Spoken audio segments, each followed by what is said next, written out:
Good morning and welcome back to Subah Savere Pakistan. हम चलेंगे अपनी टॉप स्टोरीज की तरफ। मोटरवे ज्यादती केस, मुलजिम शफकत 6 रोजा जिस्मानी रिमांड पर पुलिस के हवाले। मुजरिमों को इबरत का नमूना बनाने की वजीर आजम की तजवीज़ पर लोग क्या कहते हैं। पंजाब पुलिस की वर्दी तो बदल गई मगर किबला दुरुस्त ना हो सका। थानों में तशद्दुद से जी नहीं भरता, निजी टॉर्चर सेल बनाकर अपना शौक पूरा करते हैं। टिकटॉक पर मशहूर होने का जुनून, खातून ने शौहर की वफात की झूठी वीडियो सोशल मीडिया पर वायरल कर दी।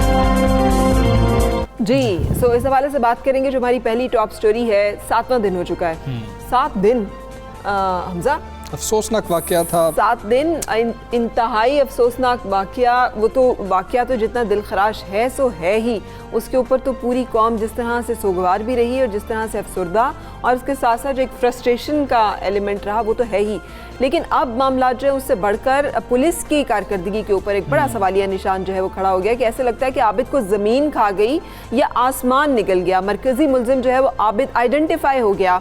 पुलिस ने पता कर लिया कि ये डीएनए मैच हो गया और अल्लाह ताला की तरफ से जिसे कहते हैं ना लहू पुकार उठेगा आस्ती का, तो वो उसका जो खून था उससे डीएनए आइडेंटिफाई हो गया, पता चल गया कि मुजरिम कौन है। लेकिन बहुत सारे लोग ये कह रहे हैं कि टिप ऑफ उस तक इत्तला पहुंच गई, उसे पहले से मुखबरी हो गई और वो वहाँ से भाग लिया जहाँ पर वो मौजूद था। पुलिस जो पकड़ने के लिए गई थी उसके इंतजामात भी इतने काफ़ी नहीं थे कि वो इतने एक अहम मुजरिम को पकड़ने जा रही है तो उस इलाके को कार्डन ऑफ किया जाए। आखिर पुलिस ने जब उस तमाम इलाके को मुहासरा किया तो वो वहाँ से भाग कैसे गया। ये मामला भी बहुत ज़्यादा संगीन हुआ बयानात के बाद, फिर उसके बाद जो तफ्तीश में नकाइस आए वो, फिर वज़ीर आज़म इमरान खान साहब ने एक बहुत अहम स्टेटमेंट दी थी, अपनी ख्वाहिश का इजहार किया था कि इनको कैसी सजाएं देनी चाहिए। उस पर अवामी रद्द-ए-अमल क्या है, पहले वो सुनते हैं।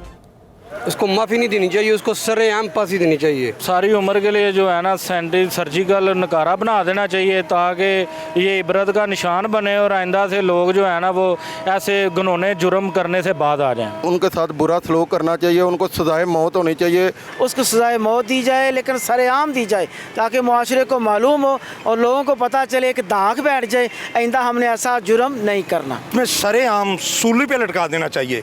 इन लोगों की वजह से अगर आज इनको रिलीफ मिल जाता है तो ये काम हर सिटी में होगा। औरतें गैर महफूज अपने आप को समझ रही हैं, इन्हें सरेआम फांसी पे लटकाया जाना चाहिए। ज़्यादा से ज़्यादा जो सज़ा मिलनी चाहिए ना वो ये सज़ा मिलनी चाहिए, चौक में खड़ा करके उनका पहला एक बाजू उतारो फिर दूसरा बाजू उतारो, ऐसे शिद्दत से सज़ा मिले कि पूरी दूसरी जो वाम है ना उनको पता चले कि सज़ा ऐसे सज़ा होती है।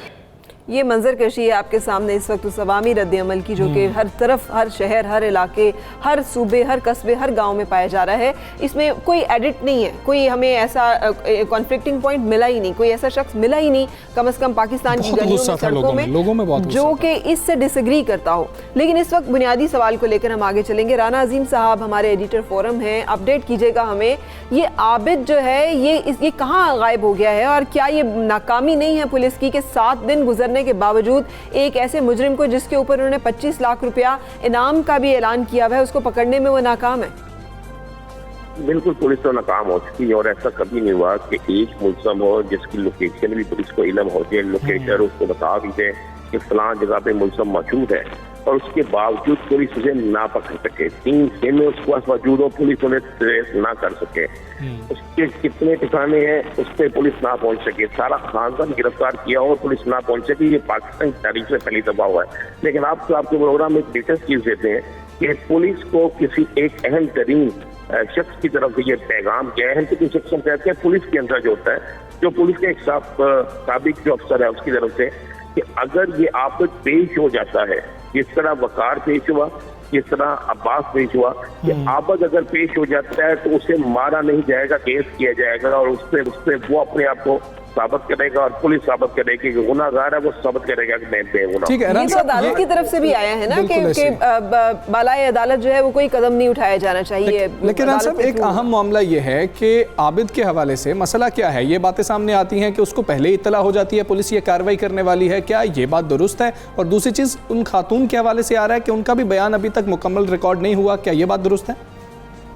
नहीं, बिल्कुल ये बात दुरुस्त नहीं है। तो उनका रिकॉर्ड मुकम्मल हो चुका है, बयान रिकॉर्ड होने के बाद ये आपको मैं इतनी मुसद्दक़ बात कह रहा हूँ कि मैं बजाते खुद उस तफ्तीशी टीम के रिकॉर्ड को चेक कर चुका हूँ। तो उनने अपना मुकम्मल रिकॉर्ड बयान रिकॉर्ड करवा दिया है। अब खातून में सिर्फ एक शनाख्त करनी है जो कानून के मुताबिक जेल के अंदर होगी, और जेल के अंदर जब जिस दिन शनाख्त होगी उस दिन उसको बुलाया जाएगा और जाकर शनाख्त काट देगी। इसके अलावा शनाख्त का कोई और तरीके का नहीं होता है, उसमें मजिस्ट्रेट मौजूद होगा। जहाँ तक आबद की बात है, एक पुलिस अफसर का दावा है कि वो पुलिस अफसर है जो लाहौर में सबसे पहले ऐसे अफराद को गिरफ्तार करने के हवाले से मशहूर था। साबिक पुलिस अफसर है, पुलिस में मौजूद है, मगर उसकी हिदायत हासिल कर ली गई है। उसका कहना है कि 24 घंटों से 36 घंटों में आबद गिरफ्तार हो जाएगा। आबद के हवाले से ये बात कन्फर्म हो गई है कि आबद जो है वो भावलपुर या भावन नगर में नहीं है, बल्कि शेखुपुरा की हदूद में ही मौजूद है। ये हमसा मैं बिल्कुल आपको कंफर्म बता रहा हूँ, वो शेखुपुरा की हदूद में ही मौजूद है। अब इन्होंने पुलिस ने रवायती ट्रिक का इस्तेमाल किया है कि वो जिन जिन डेरों पर जाकर, क्योंकि ये शूटर था, मैं आपको ये भी बता दूं, ये जो आबद है ये शूटर है, ये ठीक है, शूटर है, अभी भी इसकी तलाश जारी है। बिल्कुल ऐसी है। रानजीन साहब ने हमें बताया कि अभी उसकी तलाश जो है जारी है और काफ़ी हद तक जो है काम पुलिस ने मुकम्मल अल्लाह करे और अल्लाह करे कि मरकज़ी मुजरिम जो है वो पकड़ा जाए और उसके बाद उस पर फ़र्द जुर्म आयद हो और उसके बाद ये सज़ा भी दी जा सके, ताकि ना सिर्फ जो वो ख़ानदान जो कि इस अजियत का और इस घनावने वारदात का निशाना बना है, उसके साथ साथ पूरा मुल्क जो है उसके जो जज्बात मजरूह हैं उसकी तलाफ़ी हो सके। फ़ातिमा चद्दर साहिबा हमारे साथ हैं, चेयरपर्सन है वुमेन प्रोटेक्शन अथॉरिटी की। खुश आमदीद कहेंगे आपको सुबह सवेरे में। और उसके साथ साथ ताहिर आलम साहब हमारे साथ हैं, साबिक inspector general police. Thank you very much for joining. Fatima, आपसे मैं जानना चाह रही हूँ कि विमेन प्रोटेक्शन अथॉरिटी जो है इस केस को लेकर क्या आपके जो लाया अमल है उसमें कोई तब्दीली आएगी? क्या ऐसे इक़दाम किए गए हैं कि ख़वातीन को तहफ़्फ़ुज़ का एहसास दिलाया जा सके? देखिए सादिया, सबसे पहले तो मैं बताना चाहूँगी कि जो एक्ट 2016 जिसके तहत ये अथॉरिटी बनी है, ख़वातीन के तहफ़्फ़ुज़ के लिए क़वानीन बनाए गए हैं और उसमें ना सिर्फ ये कि जितनी ख़वातीन के डोमेस्टिक वायलेंस होता है या इन पर किसी तरह का भी वायलेंस होता है उसको मद्देनज़र रखते हुए उनके लिए सारे। और यहाँ पे मैं आपको बताती चलूँ, मुल्तान में हमारा वायलेंस अगेंस्ट वुमेन जो सेंटर वर्किंग कर रहा है अभी, वहाँ पे साइकाइट्रिस्ट से लेके हमारे पास फोरेंसिक लैब तक हमारे पास फैसिलिटी मौजूद है। हमारा अपना डिपार्टमेंट है, थाना है, हमारा अपना प्रोसिक्यूशन डिपार्टमेंट है, जुडिशल डिपार्टमेंट है। उसका बेसिकली मकसद ये है कि कोई भी खातून जो फातिमा, बहुत सारे लोग वहाँ पे कुछ अर्सा पहले तक, कोई 8-9 माह पहले तक लोग एहतजाज कर रहे थे कि उनके जो है सैलरीज नहीं मिली हैं। अब वो मामला क्लियर हो गया है?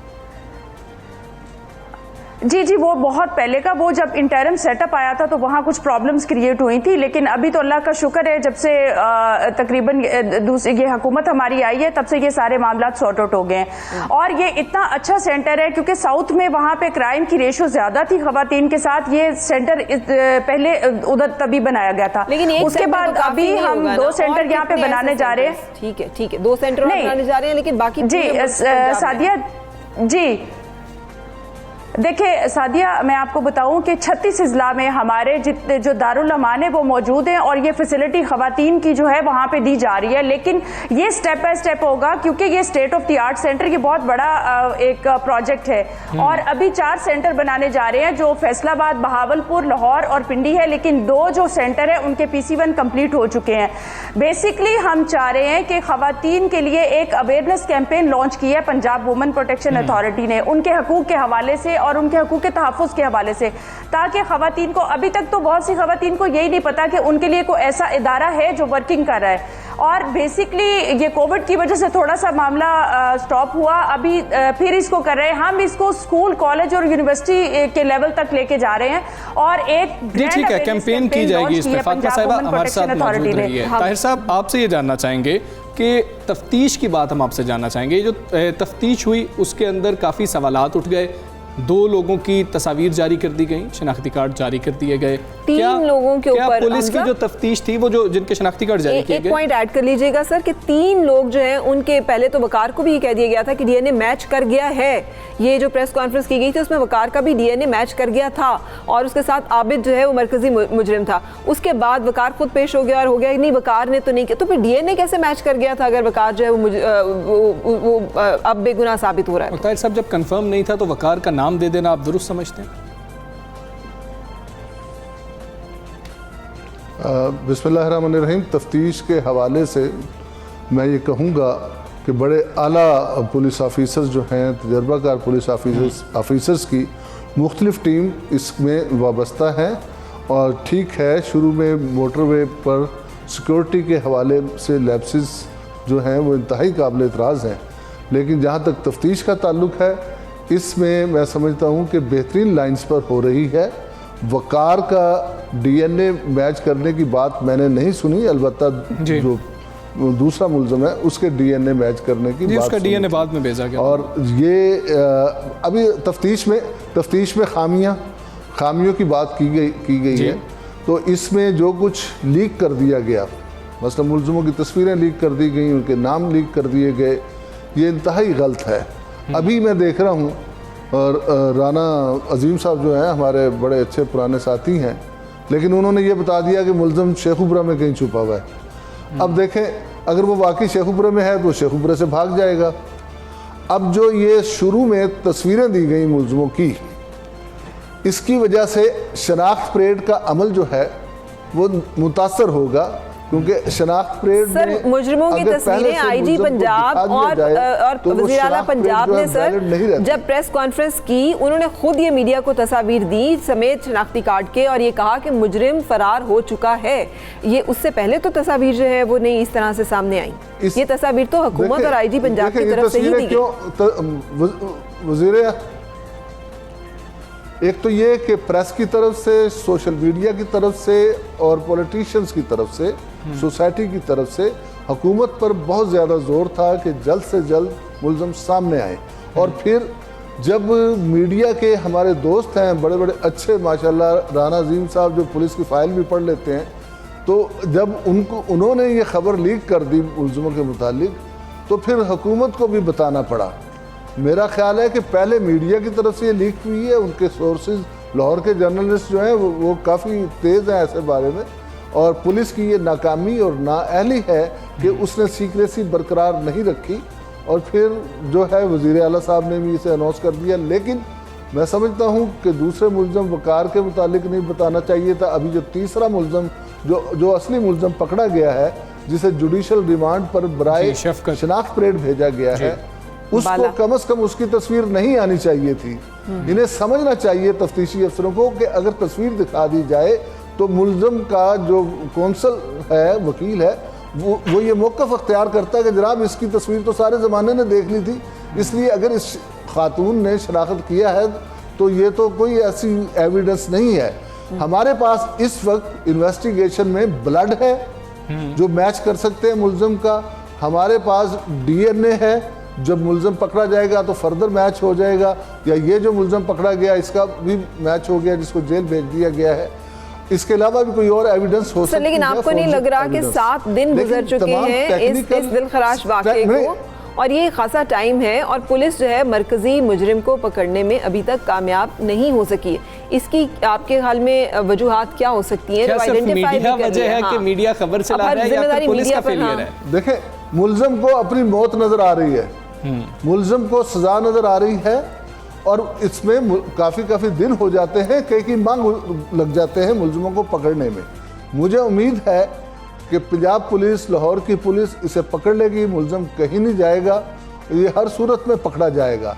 अब इस वक्त मसला जो है वो ये है कि क्या हमारा क्रिमिनल जस्टिस सिस्टम इन मुल्ज़मों को कैफरे किरदार तक पहुँचा सकेगा, क्या इन्हें कैपिटल पनिशमेंट मिल सकेगी? हम तफ्तीश में ही कुछ ऐसी खामियां कर बैठे हैं जिसकी वजह से मुझे ये बात जो है इसमें शक नज़र आता है कि शायद इब्तदाई कोर्ट तो उसको सज़ा दे दे, लेकिन आला अदलिया के में जब ये केस जाए, तफ्तीश में तो खामियां किसने की हैं? ये पुलिस की तरफ से खामियां हुई हैं, ये तफ्तीश में खामियां भी मीडिया की तरफ से हुई हैं। पुलिस की सबसे बड़ी खामी यह है कि वो सीक्रेसी कायम नहीं रख सकी तफ्तीश में, उसको प्रेशर सहना चाहिए था। पुलिस ठीक है, मीडिया का प्रेशर होता है, सोसाइटी का प्रेशर होता है, लेकिन उसे चुप रहना चाहिए था, उसे अपनी तफ्तीश उस वक्त जाहिर करनी चाहिए थी जब मुल्ज़म पकड़े जाते। बेशक उसमें उसको तनकीद बर्दाश्त करनी पड़ती है, उसका हौसला नहीं था। अभी राना अजीम साहब ने ठीक है सर, राना अजीम साहब ने अभी शनाख्त परेड की बात की है, मैं थोड़ा सा एक बात करता जाऊँ, मैं थोड़ी सी बात करना चाह रहा हूँ। देखें, एक खातून को आप जेल में भेजेंगे, मुल्ज़मों की एक लाइन खड़ी हुई होगी जिनमें से वो शनाख्त करेगी 10-12 मुल्ज़मों में से कि ये मेरे मुल्ज़म हैं, तो ये तरीका ही फरसूदा है।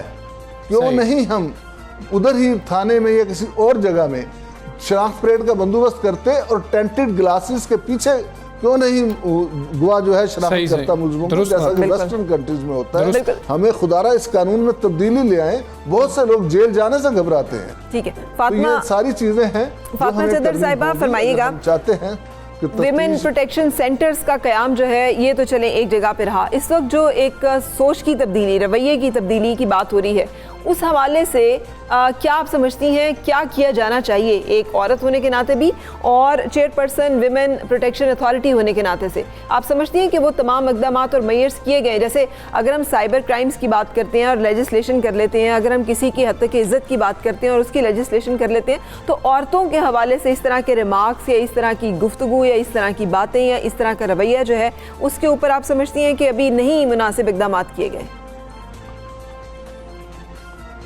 डेफिनेटली सादिया, मैं आपकी इस बात से एग्री करूंगी, क्योंकि हमें बेसिकली सोच को बदलने की ज़रूरत है। कैसे बदलेंगे? कि जो खातून घर से बाहर निकलती है बीइंग अ वुमन, देखिए वो हमारे जो हमारी एजुकेशन है, हमारे जो डिपार्टमेंट्स है, पुलिस डिपार्टमेंट है, हमारा जो रिलीजियस डिपार्टमेंट है, हम सबको मिल के बैठना होगा। बीइंग अ वुमन और बीइंग अ चेयरपर्सन, मैं ये कहती हूँ कि हमारे ये जो सन 70 की दहाई के कानून बने हुए हैं, इनको हमें बदलना पड़ेगा। एक तो सजा और जजा का जो सिस्टम है उस पे हमें बहुत ज्यादा गौर व खौज की जरूरत है कि एक औरत जो घर से निकलती है, अगर 90% हमारे पास केस आते हैं तो 40% की रेशो है जो औरत हमारे तक पहुंचती है, और क्योंकि औरतें नहीं जाना चाहती, अपनी बात नहीं बता। दूसरा ये कि आपने ये देखा कि एक ही औरत के साथ अंधोनाक वाकया हुआ, ना सिर्फ नेशनल लेवल पे, इंटरनेशनल लेवल पे हमारे जो ओवरसीज है बाहर बैठे हुए, वो ये अब इनसिक्योरिटी फील करना शुरू हो गए हैं कि हमारी बीवियां बच्चे, हम इतना रेमिटेंस भेज रहे हैं अपने मुल्क में, हमारी बीवियां और बच्चे वहां पे, मतलब उनके साथ भी ऐसे हो सकता है। देखिए हमें बीइंग अ औरत हमें ये कोशिश करनी चाहिए, और पंजाब वुमेन प्रोटेक्शन अथॉरिटी के प्लेटफॉर्म से मैं इस बात को यकीनी बनाने की कोशिश कर रही हूँ। देखें सबसे बड़ी बात है कि एक खातून जब घर से निकलती है, हमारे थाने का जो कल्चर है, और इस तरह से फिर आके बयान दे देना कि इन चीजों को देखना होगा। फातिमा ठीक है, फातिमा आप हमारे साथ मौजूद थी, बहुत शुक्रिया आपका। ताहिर आलम खान हमारे साथ मौजूद हैं, उनसे एक और मामले पर भी बात करेंगे। फरा, और ये मामला भी पुलिस के साथ है, और ये बड़ा एक अजीब सा मामला है कि वर्दी बदली गई थी कि शायद पुलिस बदलेगी, लेकिन अभी तक ऐसा नहीं हुआ, पुलिस का किबला दुरुस्त नहीं हुआ। आवाम के नाम नेहाद मुहाफिजों ने थानों में तशद्दुद से जी नहीं उनका भर रहा, तो उन्होंने टॉर्चर सेल बना लिए, निजी टॉर्चर सेल हैं, और वहां पर तशद्दुद का निशाना बनाया जाता है। और पंजाब पुलिस के हवाले से ही बात करें तो लाहौर समेत सूबे के मुख्तलिफ शहरों में पुलिस के निजी हुकूमत खानों की खबरें आए दिन सोशल मीडिया में ख़ास तौर पर गर्दिश कर रही होती है, मगर आला हुकाम के कानों पर जूं तक नहीं रेंगती। लाहौर से ही एक अच्छी खबर आई है अब कि टॉर्चर सेल बनाने के इल्ज़ाम में CCPO लाहौर मोहम्मद उमर शेख ने पुलिस एहलकारों के खिलाफ सख्त एक्शन लिया। इंस्पेक्टर समेत 5 थानेदारों पर मुकदमा दर्ज कराकर हवालात में बंद कर दिया है। इंस्पेक्टर रजा समेत 3 ASI इमरान शहजाद और इमरान ने गुज़िश्ता साल करोल जंगल में निजी टॉर्चर सेल में शहरियों को गैर कानूनी हिरासत में रखा। एहलकारों के तशद्दुद से अमजद जुल्फ़कार नामी शहरी की हलाकत भी बिल्कुल ऐसे ही है। और उसके बाद इंस्पेक्टर का एक बयान भी सामने आया, CCPO लाहौर के खिलाफ उन्होंने बयान दिया। खावर हमारे साथ मौजूद है, खावर से जानते हैं मामला क्या है। खावर कहिएगा, मामला है क्या? इंस्पेक्टर का बयान भी सामने आ गया, 2018 का मामला था, क्या अभी तक पेशरफ्त हुई है? और ये जो निजी टॉर्चर सेल हैं, इस हवाले से क्या खबरें सामने आई, कैसे इनको आइडेंटिफाई किया जाएगा? क्या अभी CCPO लाहौर ने कुछ टीम्स बना दी? जंगलात का एक रूम था जिसमें एक बिल्डिंग थी, वहाँ पर इन्होंने तकरीबन 1 साल कबल, ये मीडिया ने ही हाईलाइट किया था, इसको एक्सपोज किया था। वहाँ पर कुछ 7 से 8 मुल्ज़मान इन्होंने उस टॉर्चर सेल में रखे हुए थे। जब वहाँ पर जो है वो बैलेफ की रेड पड़ी, उन्होंने जब वहाँ से मुल्ज़मान को पकड़ा और मुल्ज़मान का जब तमाम तर देखा तो वो मुल्ज़मान जो है, इनका कहना था कि वो कोई मंशियात फ़रोश हैं, लेकिन अगर मंशियात फ़रोश हैं तो उन पर मुकदमा क्यों नहीं दर्ज किया गया, उन्हें अदालत के सामने क्यों नहीं पेश किया गया? तो ये बहुत सारे सवाल थे। उस वक्त जो है वो इनको जो SHO गुजरपुरा थे उसको मुअत्तल किया गया, और जो दीगर 3 एहलकार थे उनके खिलाफ मुकदमा दर्ज किया गया, लेकिन SHO को जो है वो मुकदमे में नामजद नहीं किया गया। ये कब की बात आप बता रहे हैं हमें? ये कब हुआ ये सारा कुछ?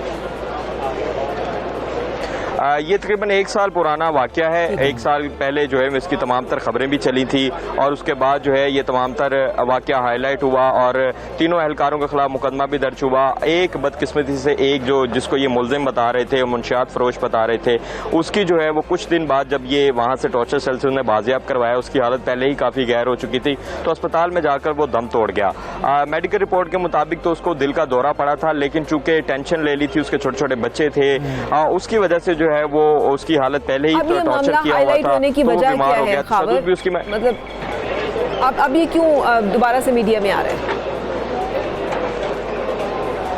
देखें, कल परसों सीसीपीओ लाहौर ने इस पर एक्शन लिया, चूँकि सीसीपीओ लाहौर जब से लगे हैं उनका यही कहना है कि अगर कोई भी पुलिस एहलकार सजा या किसी भी गैर कानूनी काम में मुलविस होगा तो मैं उनको हथकड़ी लगाऊंगा। खबर, बहुत शुक्रिया, आप हमें इस पूरे मामले पर आगाह कर रहे थे। ताहिर आलम साहब मौजूद हैं, उनसे टेक लेते हैं। ताहिर आलम साहब, कहिएगा कि आज के जदीद दौर में क्या ये जो टॉर्चर सेल हैं इनका पता लगाना इतना मुश्किल काम है? ये टॉर्चर सेल बनाए क्यों जाते हैं? क्या आला अफसरान के इल्म में नहीं होता कि नीचे जो इंस्पेक्टर्स हैं, जो थानेदार हैं, उन्होंने टॉर्चर सेल बना रखे?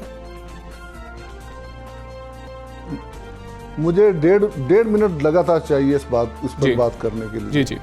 अगर ऐसे हालात होंगे कि थानों में मुलजिमों को रखने की जगह नहीं होगी, थाने में ऐसे अलग-अलग सेल नहीं हैं जहां मुलजिमों को रख के अलहदगी में पूछगिछ की जा सके। ये बहुत ज़रूरी है कि मुलजिमों को अलग-अलग रखा जाए, क्योंकि मुलजिम आपस में मशवरा कर लेते हैं। तफ्तीश जो है हैम्पर होती है, कोई बिल्डिंग्स नहीं बनाई जा रही हैं, थाने पब्लिक प्लेस हैं, हर कोई वहाँ आ जाता है। ऐसे हालात में थानेदार जो हैं मुलजिमों को, ऐसे मुलजिमों को, कोई वो शरीफ मुलजिम नहीं होते, और मंशियात फरोश जितना लिटिगेंट मुलजिम भी कोई नहीं है। सबसे पहले वो मुकदमाबाजी करता है, उनको दूसरी जगहों पर रखने के लिए मजबूर। उसकी कोई ज़ाती गर्ज नहीं होती थानेदार की, बिलअमूम ऐसा नहीं कि उसने कोई अपने ज़ाती मुफाद के लिए उसे रखा होता है। ये 2 साल पुराना वाक़या है। मुलज़म वहाँ से फ़रार हुआ, बिलाशुबा निजी टार्चर सेल था, उस पर मुकदमा दर्ज हुआ, मुअत्तल हुए, सब कुछ हुआ। अब 2 साल बाद सीसीपीओ साहब ने वो मामला उठा लिया, जबकि अभी कंप्लेनेंट भी सामने नहीं है। इंस्पेक्टर ने, पुलिस ने बाकायदा पैसे दे के सुलह भी कर ली। मामला दोबारा उठाया शोहरत हासिल करने के लिए कि मैं पुलिस को रगड़ के रख दूंगा। मैं आपको बताता जाऊं, ये डेफिनेटली मैं निजी टार्चर सेल की कोई तारीफ नहीं कर रहा, लेकिन उस मजबूरी और उन हालात को देखें। और मैं ये बताना चाह रहा हूँ कि सीसीओ साहब का अगर यही रवैया रहा तो लाहौर पुलिस काम करना छोड़ देगी। कोई भी शख्स जो है आउट ऑफ द वे जाके मुलजिमों को नहीं पकड़ेगा और जराइम की तादाद में इजाफा होगा और अवाम इससे सफर करेंगे। आपको याद है कि इस अवाम सफर करेगी, जब जराइम बढ़ेगा तो इस तरह के वाक़यात होंगे। इस कल्चर की तब्दीली जो है, ये मैंडेट था पाकिस्तान तहरीक इंसाफ की हुकूमत का, और उसके साथ साथ पुलिस थाना कल्चर ठीक करना है तो उसका एक पुलिस रिफॉर्म्स करनी है, थाना कल्चर ठीक करना है तो थानों की बिल्डिंग्स तो बना दें। टेंटों में इंतहाई अपने तौर पर थानेदारों ने कमरे बनाए हुए हैं, जहां थाने बने हुए हैं, थाने बना दिए गए, बिल्डिंग्स नहीं बनाई गई। हमारे जो सीनियर ऑफिसर्स हैं, इनके दफ्तरों में जाकर देखें क्या लग्जरियस ऑफिस हैं। किसी बड़ी कंपनी के सीईओ का भी ऐसा दफ्तर नहीं होता, जो उन्होंने सारा सरकारी फंड जो है सीनियर ऑफिसर्स की रिहाइश गाहों और सीनियर ऑफिसर्स के दफ्तरों पर लगता है। थाने जहां पुलिस ने 24 घंटे रहना होता है, थाना कोई ऐसी चीज नहीं, ऐसा दफ्तर नहीं है कि सुबह 8 बजे आए और 2 बजे छुट्टी हो गई। 24 घंटे करनी है। एक चीज फरमाइएगा। ठीक है, बहुत शुक्रिया। मौजूद थे, वो ये कहते हैं इंफ्रास्ट्रक्चर का मसला है कि वो नहीं है, लेकिन फिर भी इस बात से भी निजी टॉर्चर सेल को किसी तरह जस्टिफाई नहीं किया जा सकता और इसका कितना गलत इस्तेमाल किया जाता है इससे। लेकिन एक बात जो है ना साबित होती है फराग, कि आला अफसरान को पता होता है कि निजी टॉर्चर सेल। बिल्कुल सही। ब्रेक के लिए रुकेंगे और फिर आगे चलेंगे।